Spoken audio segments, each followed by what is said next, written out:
അഗാധമായ കാടുകളിൽ ഇരുട്ടിൻ പടരുന്നതോടെ ആരും വരാനോ പോകാനോ ഭയപ്പെടുന്ന ഒരു പാതയുണ്ട്.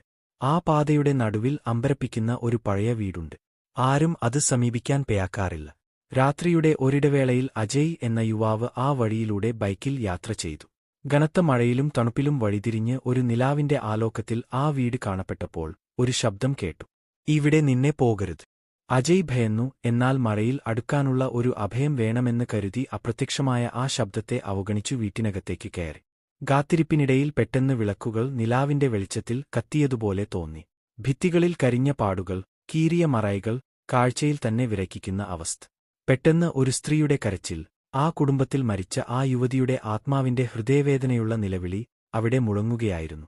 അജയ് പുറത്ത് ഓടാൻ ശ്രമിച്ചെങ്കിലും വാതിൽ തനിയെ അടഞ്ഞു. ഒടുവിൽ രാത്രി മുഴുവൻ ആ ഭീതിയിൽ അവൻ കഴിയേണ്ടി വന്നു. അടുത്ത ദിവസം കാടിന്റെ പതിവ് ശാന്തതയോടെ അയൽക്കാർ ആ വീടിന്റെ അടുക്കൽ എത്തിയപ്പോൾ അജയ് മരിച്ച നിലയിൽ കണ്ടെത്തപ്പെട്ടു.